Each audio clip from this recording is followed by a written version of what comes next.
하나님께서 우리에게 주시는 말씀은 구약성경 시편 84편 1절에서 12절까지 말씀입니다.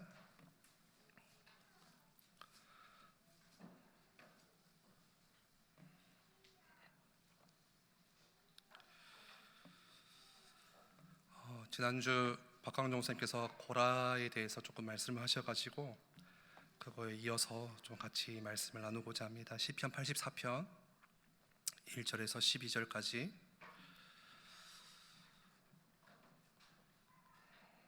제가 읽겠습니다.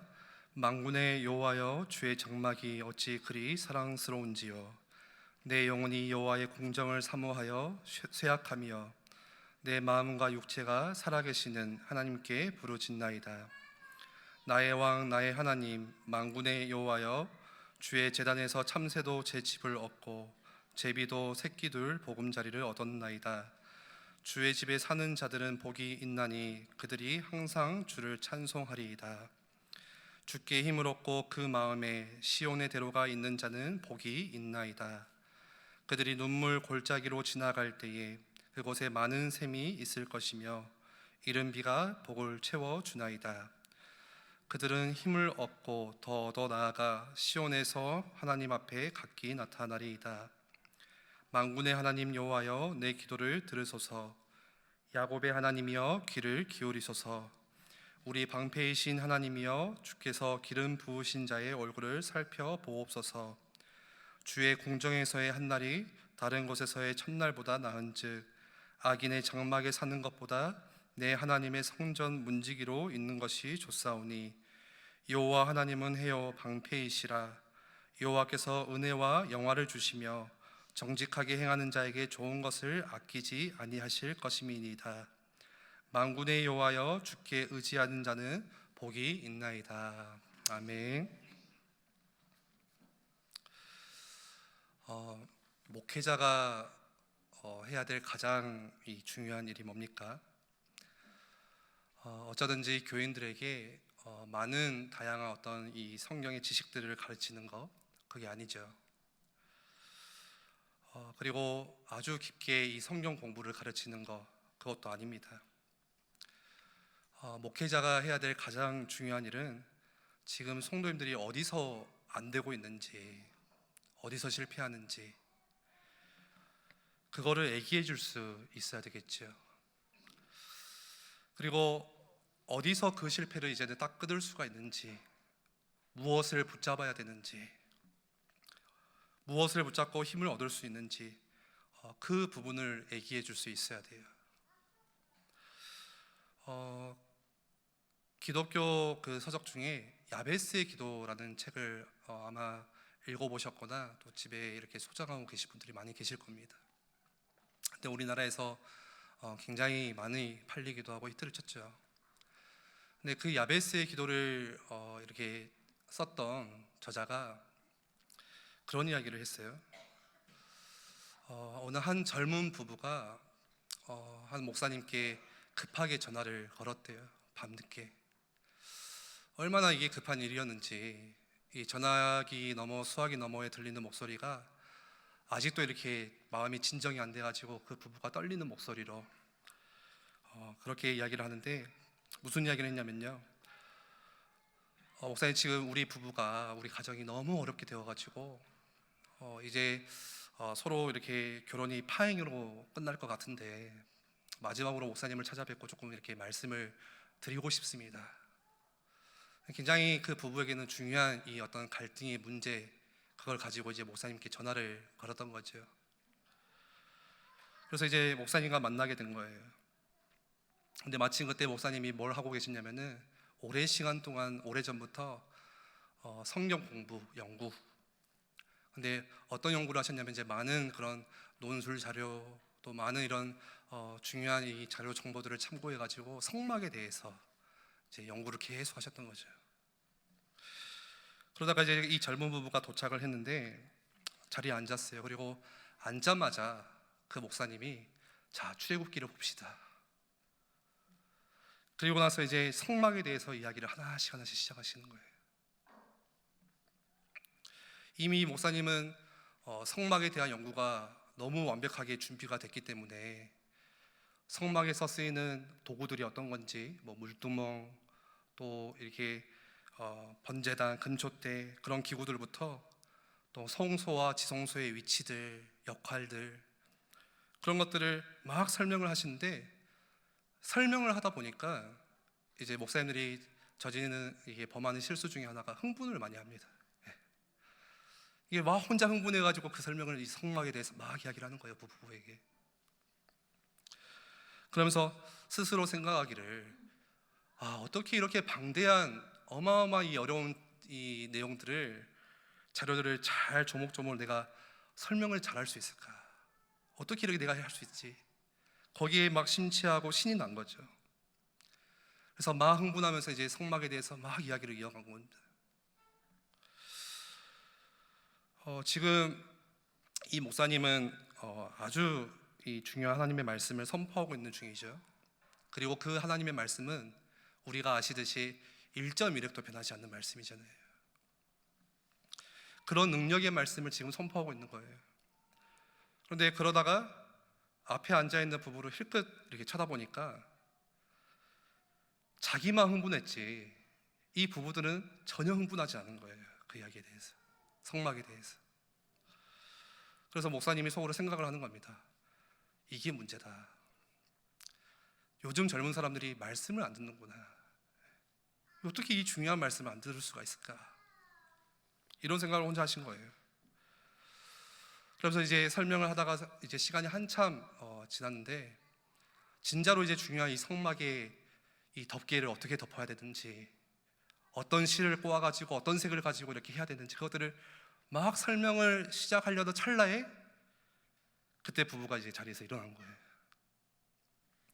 그리고 그 부부가 하는 말이, 목사님, 그런데 우리 지금 이 결혼 생활 어떻게 해야 됩니까? 이게 오늘 이 교회의 실상이래요.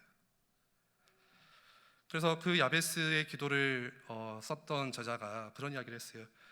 매 주일 수만 교회의 강단에서 지금 이런 일이 벌어지고 있대요. 여러분, 지금 이 부부가 찾아온 것은 성막의 구조가 궁금해서 찾아온 게 아니잖아요, 그렇죠? 성막의 덮개를 내가 무슨 실로 어떻게 덮어야 되는지 그게 궁금해서 온 게 아니에요. 지금 뭐 때문에 온 겁니까? 삶에 문제가 있어서 온 거잖아요. 자기 삶에 어려움이 왔어서 온 거잖아요.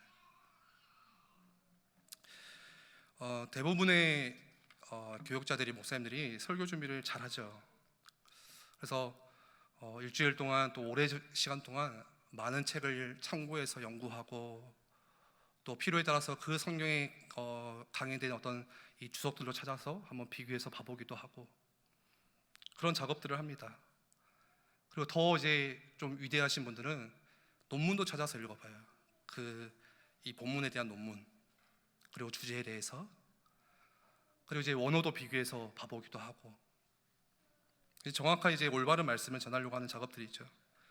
그리고 또 이제 다른 목사님이 그 본문을 가지고 어떻게 설교를 하셨는지 한번 그런 것도 이제 들어보기도 하고, 중간 중간에 이제 성도님들 졸리니까 이제 유머도 좀 집어넣어야 되잖아요. 그래서 좀 웃긴 이야기를 또 좀 이렇게 집어넣고, 애화도 넣고, 이런 것들이 다 준비가 돼가지고 이제 설교를 합니다. 강단에 서서 한 주 동안에 이거 엄청 이게 공이 많이 들었겠죠. 엄청 애정이 있겠죠, 그 설교에.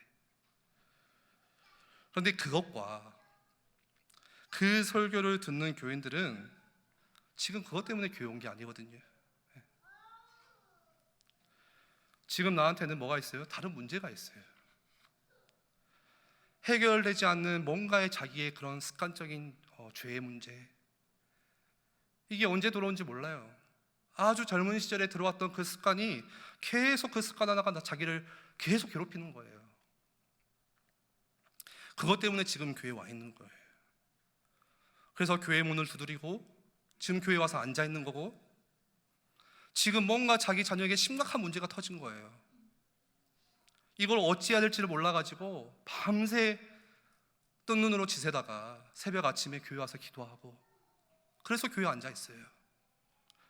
자기도 이해 안 되는 문제가 지금 내 앞에 있어요. 답을 모르겠어요. 막 복잡하게 꼬여있는 문제들, 갈등의 문제들 지금 그거 가지고 지금 나와왔거든요. 나는 열심히 살았는데, 나는 정말 최선을 다해서 부지런하게 살았는데 그걸로 해결할 수 없는 자기 인생에 애기치 못한 문제가 불쑥불쑥 우리에게 찾아옵니다. 그래서 생전 교회도 안 가봤는데 정말로 결단하고 큰맘 먹고 처음 교회를 나가기 시작한 거예요. 보통 우리 새가족들이 그렇게 나오죠. 예. 진짜 뭔가 지푸라기라도 집어하고 싶다는 그런 심정으로 교회 문턱을 넘어섰거든요. 사실 교회 문턱을 넘어서는 게 쉽지가 않습니다. 엄청 어렵잖아요. 그리고 교회 가서 보니까 교회 건물도 잘 지어놨고요, 아름답게. 또 이렇게 처음 와서 교회에 와서 보니까 얼마나 또 우리 주변 이 교회 성도님들 잘 챙겨놓는지, 친절하게. 그리고 그 교회 보니까 이제 새가족들이 처음 배우는 뭐 8주 그런 새가족 교육 코스가 있어요. 그렇게 8주 이 새가족 교육 코스를 쭉 한 주씩 한 주씩 공부하는데, 무엇을 공부하느냐, 이렇게 프로젝트를 딱 싸가지고요, 교회 조직을 딱 보여주는 거예요. 목사님과 그 밑에 당회가 있고, 당회 밑에는 여러 조직들이, 부서들이 있는데 뭐 선교팀, 뭐 구제팀, 여러 부서들이 있고, 그 선교에는 지금 인도에 뭐 선교사님들이 3명이 가 있고, 선교 활동을 지금 어떻게 하고 있고, 그리고 우리 교회 예산을 지금 어떻게 활용되고 있고, 그것들을 계속 이제 몇 주 동안 쭉 설명을 하는 거예요. 근데 그 사람은 교회 조직이 궁금해서 교회 온 게 아니거든요. 그 사람은 지금 그 선교사님이 인도에 갔는지 태국에 갔는지 그게 궁금한 게 아니에요. 뭐 때문에 온 거예요? 지금 자기가 해결할 수 없는 그 문제, 그 문제 해결할 수 있는 답을 찾기 위해서 좀 내가 살아보려고 그렇게 발버둥 치다가 너무 죽겠으니까. 근데 교회가 그만큼 감각이 없는 거예요. 그리고 교회가 다른 이야기 하는 거예요. 예전에 제가 고등학교 때 이제 친구 중에 한 명이 같이 독서실에서 이렇게 공부를 하는데, 제가 이제 기도 수첩을 이렇게 잠깐 그때 이제 펴놓고 이렇게 말씀을 조금 읽고 묵상하고 있었어요. 근데 갑자기 대뜸 제게 찾아와가지고 하는 이야기가, 너 지금 그거 보고 있는 거 뭐냐? 제가 숨겼거든요. 좀 창피했어요. 그때는 이제 뭔가 예, 뭐 학교에서 이렇게 기도책 편다는 게, 뭐 성경책 편다는 게 자꾸 물어보는 거예요. 그래서 이거 교회에서 그냥 이렇게 뭐 하는 거야, 이렇게 대충 제가 얼버무렸거든요. 근데 그걸 이야기 좀 해달라는 거예요, 자기한테. 그래서 보통 친구 사이면 갑자기 그렇게 뭐 이야기를 하면 좀 어색하잖아요, 그렇죠? 그리고 제가 얼마나 그때 나이롱 신자인지 그 친구도 알고 있고, 그러니까 뭔가 제가 교회 다닌다, 야 하나님 믿어야 된다, 이렇게 떳떳하게 제가 말할 그런 입장이 안 됐거든요, 처지가. 근데 그날은 뭐 때문인지 모르겠지만 그때 이제 주보에 있는 그 구원의 길 있었거든요, 뒤에. 그거 가지고 이제 제가 그 친구에게 이야기를 했어요. 그거 보면서 그냥 그대로 읽으면서. 한참을 듣더니 그 친구가 이제 따라서 영접을 하고 제게 하는 이야기가, 자기 원래 이제 교회를 어렸을 때 다녔는데 다시 이제 엄마 아빠 따라가지고 교회 좀 다녀봐야겠다. 그래서 너무 잘됐다. 그래서 그 교회 가라, 가까운 교회로. 그리고 한참을 이제 시간이 지나가지고 다시 이제 만나서 이야기를 하는데, 이제 이야기를 들어보니까 교회를 안 가고 있다는 거예요. 그래서 왜 그러냐, 뭐 무슨 일이 있었냐라고 물어봤어요. 그러니까 그 친구가 이제 그때 이제 교회를 갔던 게 여름이었대요. 근데 교회 가서 예배 드리는데 목사님께서 앞에서 처음부터 끝나는 그 말씀 끝까지 무슨 이야기를 하셨냐면, 교회 선풍기가 지금 우리가 몇 대가 있고, 교회 에어컨이 있는데 조금 오래돼가지고 지금 기모가 문제고, 그래서 여러분들이 좀 도와주셔야 되고, 우리 성도님들이. 그 이야기를 할 수 있지만 그거를 처음부터 끝까지 하신다는 거예요. 그 친구가 그 이야기를 계속 듣다 보니까 나는 교회에 좀 안 가고 싶다. 지금 교인들이 뭐가 필요한지, 지금 성도들이 뭐가 안 되고 있는지, 어디서 자꾸 우리가 실패하는지, 뭘 붙잡아야 되는지 그 이야기를 들을 수 있어야 되잖아요. 성경이 그 이야기를 하고 있으니까. 그런데 그런 여러 갈등을 가지고 교회에 몰려온 사람들을 앉혀놓고 성막의 구조가 어떻고 성경의 구조는 이렇게 되어 있고 교회 조직이 이렇고 그렇게 하면 어떻게 됩니까? 그러면 그 사람은 그 갈등이 끊이지가 않는 거예요. 그 속에 있는 갈등이. 지금 자기 안에 내 속에 풀지 못하는 이 문제가 계속 나를 괴롭히는 거예요. 그래서 오늘 시편 84편을 같이 읽었는데요, 이 84편을 통해서 어떻게 해야 우리 인생이 승리할 수 있는지, 내가 뭘 붙잡아야 되는지, 내가 그리고 어디서 안 되고 있는지를 좀 같이 보려고 합니다. 오늘 이 84편을 같이 보시면 성경의 가장 위에 뭐라고 써 있습니까? 고라 자손의 시라고 이렇게 써 있죠. 그러면 이 사람은 지금 분명히 고라의 자손인 것이고, 그리고 또 고라라는 이 사람이 꽤나 유명했던 사람이었던 것 같아요. 그러니까 이제 고라 자손이다라는 이렇게 이야기를 했겠죠. 이거 말고도 여러분 시편에 보시면 당장에 우리 85편에 보니까 거기에도 고라 자손의 시, 그리고 시편 또 64편에도 보니까 거기에도 또 고라 자손의 시, 시편의 많은 부분에서 고라 자손의 시다 이렇게 소개를 합니다. 그리고 역대상에 보시면은 고라 자손에 대한 얘기가 이 다윗 왕조 시대 때 드문드문 이렇게 많이 나와요. 역사서에 보면.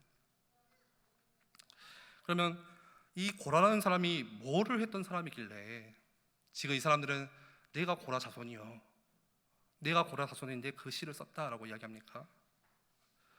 성경을 보니까 이 고라가 뭘 했는지가 나와요. 그러면 고라는 한 시대에 성령 충만했던 사람, 그런 사람은 아니었습니다. 어떤 사람이었죠?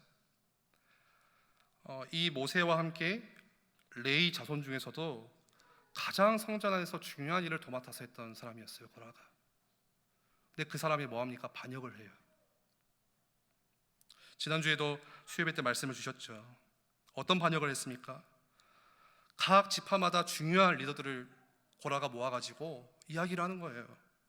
야, 우리 너무 불공평하지 않느냐, 다 똑같은데 왜 우리가 굳이 이 모세와 아론의 이야기를 우리가 듣고 거기에 따라가야 되냐, 그 사람 둘이가 우리를 다 지배하려고 하지 않냐, 우리가 뭐가 부족한 게 있냐, 우리도 똑같이 다 하나님의 백성 아니냐, 이래가지고 이제 반역을 일으켰어요. 그러니까 모세가 답답하니까 그러면은 우리 하나님께 한번 물어보자. 우리가 정말로 다 똑같은 하나님의 백성이지만 누가 하나님께서 지명해서 지금 사용하시는지 다 향로를 가져와라, 향로를. 그러면 이 향로가 25개가 될 것이니까 거기에 다 향로를 모아놓고 하나님께서 어디에 응답하시는지 우리가 보자 그랬거든요. 그리고 이제 이 향로를 다 가지고 모였어요. 그런데 희한한 일이 벌어졌죠. 어떤 일이 벌어졌습니까? 그때 갑자기 이 땅이 입을 벌려가지고 고라와 또 고라의 주위에 있는 고라의 식구들을 한 번에 다 집어삼켰어요, 땅이. 그리고 그를 따랐던, 같이 반역했던 250명의 사람들이 그 순간 불이 내려와서 다 그 순간 타버렸거든요. 다 죽었거든요. 그게 구약에 나와요. 여러분, 아마 살아있는 사람 중에 가장 영광스럽게 하나님을 볼 수 있는 사람은 어떤 사람일까요? 아마도 제 생각에는 죽음을 겪지 않고 죽지 않고 하나님께 바로 가는 사람일 것 같아요. 그런 사람이 우리 성경에 나오잖아요. 엘리야도 불 전차 가마를 타고 바로 올라갔고 죽음을 맞이하지 않았죠. 그리고 늘 하나님과 동행했던 에녹도 죽음을 보지 않고 하나님께서 그 에녹을 너무 기뻐하셔가지고 죽지 않고 그냥 빨리 불렀어요. 같이 있자. 그게 우리 인생에 주는 가장 이 땅에서 큰 축복일 수 있겠죠. 그런데 사람들은 다 죽음을 맞이해요. 죽고 나면 다 땅에 묻힙니다. 그게 비극이잖아요. 그런데 그보다 더 큰 비극은 무엇이냐? 아직 죽지 않았는데 살아있는데 땅에 묻히는 거예요. 생매장이라고 하잖아요. 생매장. 얼마나 그거 엄청난 비극 아닙니까? 살아있으면 묻으면 안 되잖아요. 멀쩡히 살아있는데, 그런데 한순간에 땅이 그 고라와 식구들을 다 삼켜버립니다. 근데 참 이상한 것은 뭐냐면 지금 이 고라의 자손들은 성경에 나중에 이 다윗의 왕조 시대를 쭉 보면은요, 성전의 가장 중요한 이들을 대부분 했던 사람들이 누구냐? 이 고라 자손들이에요. 참 이상하죠. 예를 들어서 성전을 건축하는 일에도 가장 중요한 요소 곳곳에 고라 자손들이 서 있었고요. 그리고 성전 문지기, 매일 아침마다 가장 먼저 일어나서 아침에 성전의 문을 여는 그 사람도 고라의 자손이고, 그리고 다윗 왕조 때 하나님을 찬양했던 그 성가대가 어마어마했잖아요. 그런데 거의 제 생각에는 한 60, 70%는 다 고라 자손이었어요. 그러니까 다윗 시대의 고라 자손이 했던 영적인 일은 정말로 대단했습니다. 그리고 여러분 아시듯이 가장 기도의 사람 중에 하나인 사무엘이 고라의 자손이에요. 그러면 어떻게 그런 고라의 자손이, 저주받았던 그 자손들이 이렇게 바뀔 수가 있죠? 뭔가를 붙잡은 거예요. 뭔가를 잡은 거예요. 우리가 그걸 잡아야 되잖아요. 그러면서 이 고라의 자손들은 자기가 고라의 자손이다, 고라의 후손이다라는 것을 잊지 않으려고 애썼던 것 같아요. 그래서 항상 내가 고라의 자손 이렇게 썼던 것 같아요. 잊지 않으려고. 왜 그걸 잊지 않으려고 했습니까? 우리가 좀 창피하고 이렇게 부끄러운 것을 숨기고 싶어 하잖아요. 일제강점기 때 일본에다가 땅을 팔아봤던 그런 사람들이 나 친일파의 자손이요 이러니까 그걸 숨기려고 하거든요. 드러내지 않으려고 하세요. 자기도 부끄러우니까. 근데 이 사람들은 뭐를 기억하려고 했던 거예요? 하나님의 권위를 배반하고 불순종하고 실패했던 그 우리의 조상, 내가 그 조상의 후손인데 그러면 나에게 은혜가 필요하지 않냐?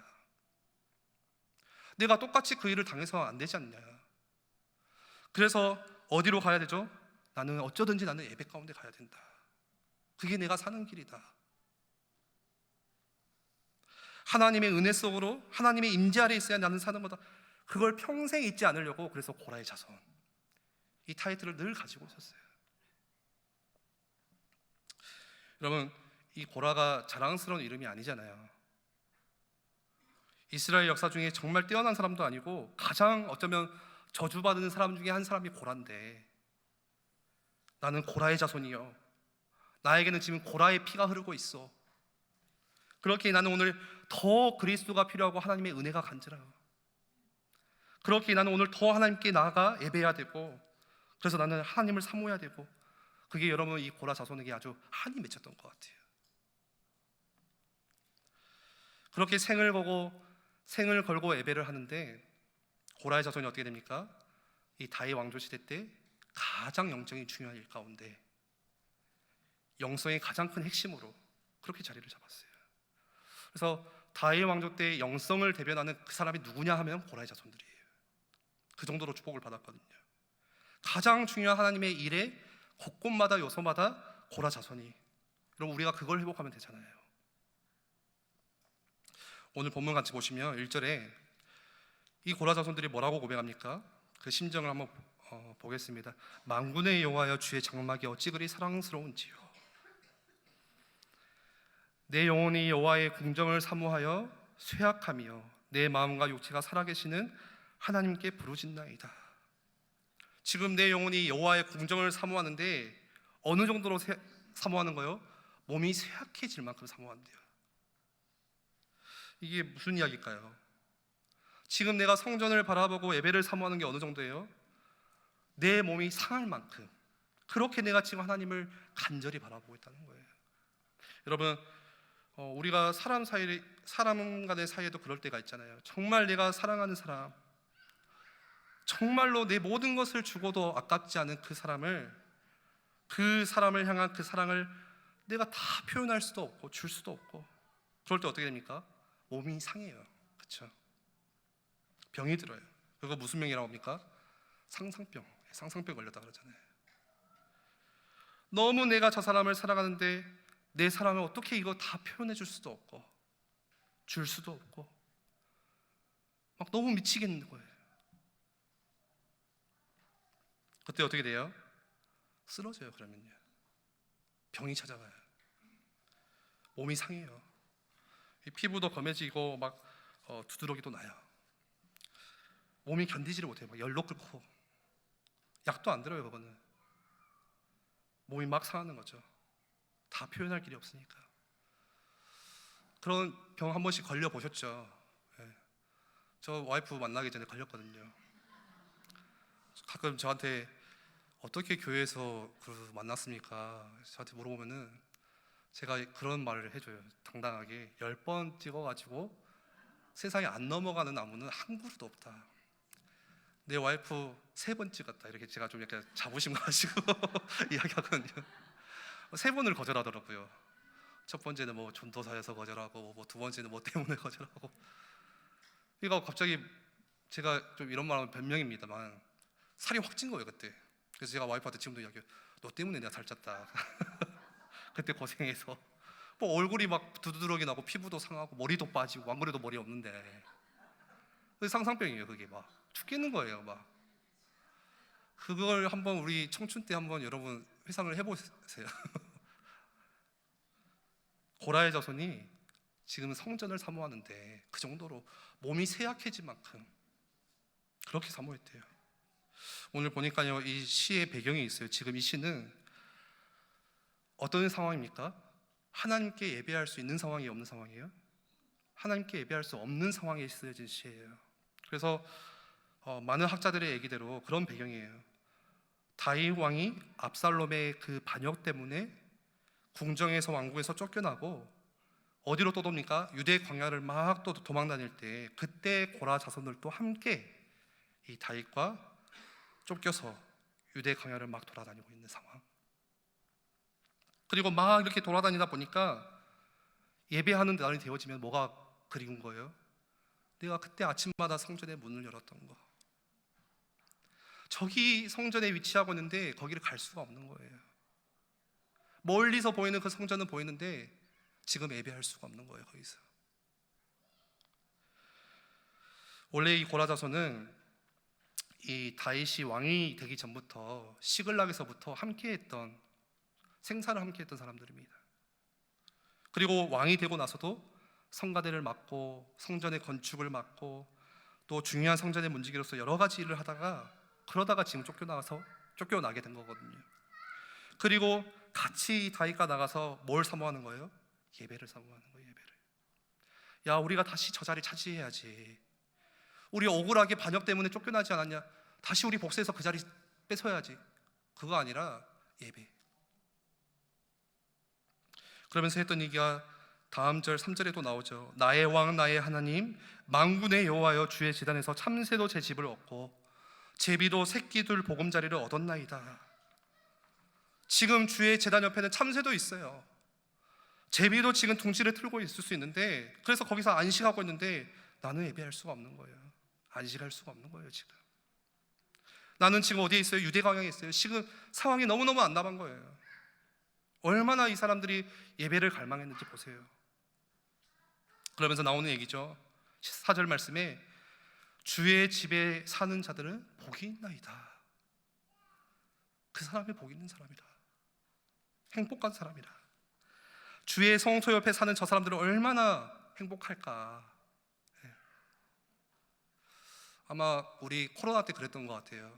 이제 막 이렇게 서로 이렇게 떨어져야 되고 하니까 잘 지켜야 되니까 그때 막 교회에 몇 명 나왔으니까 어떤 때는 막 10명 나오고 5명 나오기도 하고 어떤 사람은 이제 특송을 해야 되니까 성가대가 없으니까 이제 특송 때문에 한두 명 오기도 하고 그거 엄청 부러워했잖아요. 막 야, 저 사람 부럽다. 주일날 예배 교회 가서 예배하다니. 제가 보니까 어떤 성도님은 너무 그게 간절해가지고 여기 복도에서도 예배하시는 분들이 계셨거든요. 조금이나 들어오지는 못하지만 거기서라도 예배를 하려고. 지금 이 고라의 자손이 그런 더 큰 심정이겠죠. 여러분 히브리 문학에서 참새나 제비는 어떨 때 쓰냐면요 정말 보잘것없는 그럴 때 표현을 쓰거든요. 그러니까 예수님도 뭐 참새 2마리가 한 아사리온에 팔리고 뭐 그런 얘기 하잖아요. 아무 의미 없는 거예요. 그러니까 보잘것없는 거 별로 중요한 의미가 없다는 걸 표현할 때 나오는 얘기예요. 그런데 이 고라자손의 시를 보니까 저렇게 보잘것없는 참새도 주의 제단 옆에 같이 있고, 그 보잘것없는 아무것도 않은 그 미물인 제비도 둥지를 틀어가지고 쉬고 있는데 하나님 백성인 내가 예배할 수 없는, 그러면서 10절 말씀에 잘 아는 말씀이죠. 주의 궁정에서의 한날이 뭐보다요?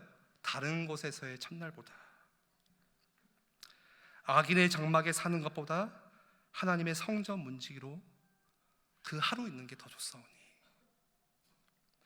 주의 집에서 내가 그 성전에서 딱 하루 있는 것이 저 편안한 데서, 여기서는 뭐 악인의 장막, 다른 곳이라고 나오는데 다른 성경의 번역에 보면요 그냥 세상의 즐거운 곳이에요. 그런 편안하고 즐거운 곳에 내가 첫날 있는 것보다 주의 성전에서 하루 있는 게 나는 더 사모합니다.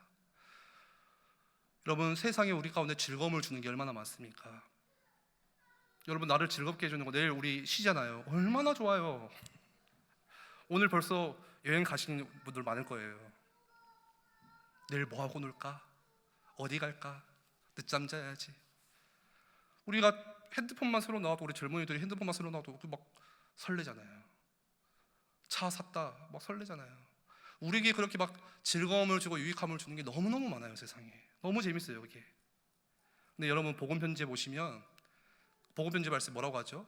잠깐의 것이래요. 그거는 우리에게 기쁨을 주는 것 같지만 그거는 순간이래요. 순간, 영원하지 않은 거예요. 그거는 그런 편안할 수 있고 편리할 수 있고 유익해 보일 수 있는 것이 천 개 만 개 있지만 나는 예배하는 이곳에 하루 한 날이 더 귀하다는 거예요. 이게 고라조선을 만들었어요. 그렇게 저주받았던 가정이고 가문이었습니다. 절대로 바꿀 수 없는 그 저주의 영적인 DNA가 지금 자기 안에 있어요. 영적인 저주가 대를 이어서 계속 흐르고 있는데, 뭐가 그 저주를, 그 어마어마한 재앙을 완전한 축복으로 바꿨습니까? 예배를 사랑하고 예배를 사모하고 내가 그렇게 하나님을 찬양했던, 그게 다윗과 함께 하나님을 예배했던 그 하나님 앞에 최고의 예배를 회복하는 아주 귀하고 멋진 집단을 하나님께서 그렇게 세워주신 거예요. 그래서 그 사람들의 고백이 시편 곳곳에 고라자손의 시로 나옵니다. 여러분, 예배 안에서 삶의 문제를 축복으로 바꿨던 사람들이 성경에 많이 나오잖아요. 바울도 그랬죠. 감옥에 갇혔을 때 뭐 하던가요? 하나님을 찬양하고 그 빌립보 감옥에서 기도하고 예배하잖아요. 여러분, 우리 삶에 암담한 순간이 왔을 때 뭐부터 회복하셔야 됩니까? 빨리 예배의 자리로. 항상 시대마다 그런 사람들은 한 시대에 영향을 줬습니다. 다니엘 보세요. 왕의 어인이 지켜가지고 바꿀 수 없는, 그때 뭐 합니까? 예루살렘을 향해서 창문을 열고 하나님께 엎드려 기도하고 예배하잖아요. 사무엘 보세요. 이스라엘에 저주가 오고 재앙이 오니까 뭐 합니까? 온 이스라엘 백성들은 다 미스바로 모여라. 우리 함께 예배하자. 우리 돌아가자. 여기서 우리가 하나님을 바라보자. 하나님의 도우심을 구하자. 예배 시작했어요. 아브라함 어땠습니까? 계속 가정에 문제, 갈등 생기니까 롯을 향하여서 너는 너 좋은 길로 가라. 나는 아무리 황량하고 척박하지만 이 상수리 나무 밑에서 나는 하나님께 제단을 쌓을 것이다. 예배 시작했어요. 그 뒤로 하나님 주시는 은혜가 너무너무 컸지요. 아브라함 인생이 완전히 새롭게 뒤바뀌는 축복의 출발이었어요. 그래서 여러분, 문제 앞에서 승리했던 사람들은 무조건 뭐 했습니까? 문제 앞에서 예배를 회복했던 사람들. 성경에 모두가 동일해요. 그런데 잘 안 되어졌던 사람들 있어요. 그 사람들은 어떤 사람들이냐? 예배를 몰랐어요. 예배를 우습게 알았어요. 사울 보세요. 인격이 너무 훌륭하고 이스라엘의 그 누구보다 외모가 뛰어났지만 어디서 실패했어요? 그 사람이 예배를, 하나님을 별로 관심이 없어요. 그래서 나중에 사무엘이 기다려라 했는데 빨리 해야 되니까 대충 자기가 그냥 예배하고, 빨리 자기가 예배 드려가지고 어디로 갑니까? 자기가 직접 이 문제 해결하러 뛰어 들어가야 되는 거예요. 여러분, 하나님은 문제 해결의 답으로 우리에게 예배를 주셨는데, 그런데 그 예배를 소홀히 하고 자기 문제를 해결하러 뛰어 들어간 거예요. 전쟁을 시작하는 거예요. 그래서 사울에게 실패가 왔잖아요. 그러니까 여러분, 문제 앞에서 우리가 뭔가 예배가 아니라 다른 수단을 쓰면요, 당장에 되는 것 같지만 결국에는 안 되어지는 길로 갑니다. 우리 신앙, 우리 인생 가운데 명심하셔야 돼요. 지금 당장은 내가 머리를 써서 되는 것 같은데, 그러다가 조금 지나면 내 부끄러움이 또 드러나고, 내 한계에 부딪히고, 잘 안 되어지고, 해도 똑같고, 되는 것 같다가 어느새 보니까 또 안 되어 있고. 그럴 때 뭐 회복하셔야 돼요? 우리의 삶 가운데 예배 회복하셔야 되는 거예요. 여러분 삶의 마음의 중심에 정말 이 예배가 귀한 것이구나, 그것만 생각하셔도 돼요.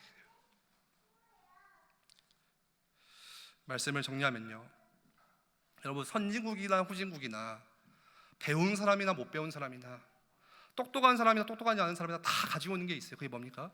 문제예요. 문제. 선진국은 선진국대로 문제 가지고 있고, 똑똑한 사람은 똑똑한 대로 또 문제 가지고 있고, 그렇지 않은 사람은 그렇지 않은 대로 또 문제를 가지고 있어요. 누구나 문제는 다 가지고 있어요. 근데 사실 엘리트 그룹일수록, 선진국일수록 숨겨진 문제가 훨씬 심각해요. 아무리 똑똑한 머리로 자기가 해결할 수 없는 문제가 있어요. 그래서 그게 안 되니까 자기 스스로 생을 마감하기도 하잖아요.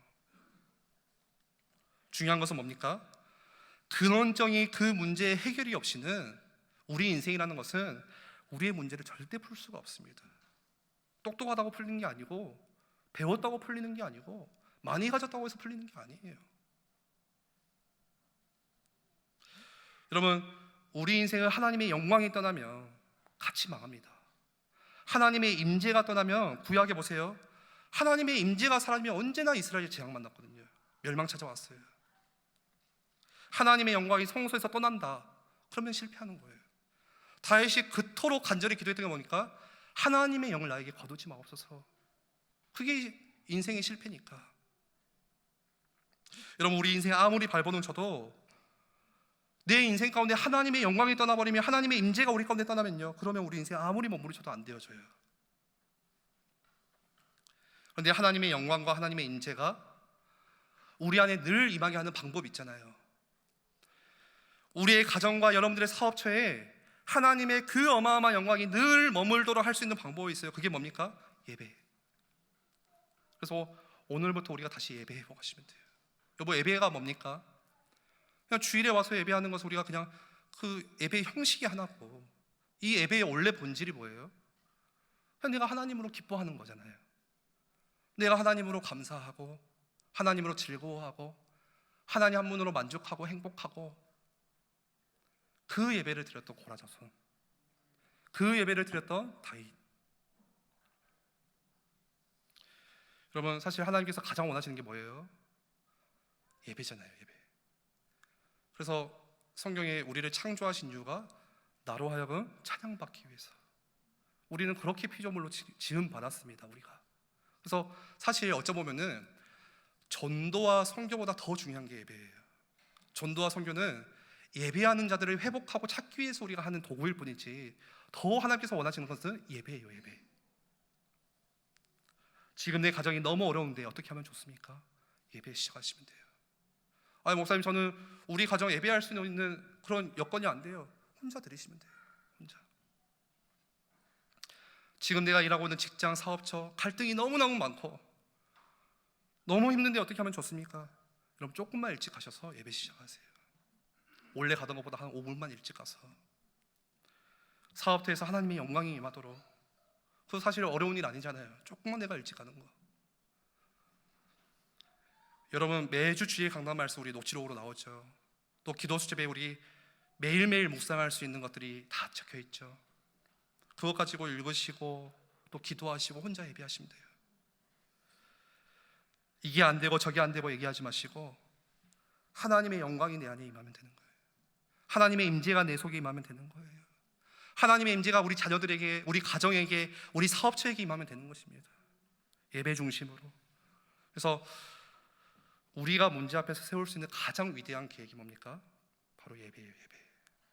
내가 사람 찾아가는 거, 내가 방법 구하는 거, 내가 경험을 하고 돈을 빌려보고, 가장 우리가 피조물로서 하나님의 형상으로서 할 수 있는 가장 위대한 계획은 바로 예배. 우리 같이 기도하겠습니다. 이 고라 자손이 하나님의 궁정을 사모한 것처럼 어느 정도로요? 자기의 몸이 쇠약해질 만큼 하나님, 오늘 우리가 그렇게 하나님을 사모하게 하시고 그 예배를 사모하게 하시고, 우리의 모든 삶에 쳐서 내가 운전대를 잡든, 내가 설거지를 하든, 내가 누구를 만나서 이야기를 하든, 혼자 카페에서 일을 하든, 하나님의 영광, 하나님의 임재가 항상 임할 수 있도록 예배 회복하는 예배자로 새롭게 살게 해달라고 우리 함께 같이 말씀을 적고 기도하겠습니다.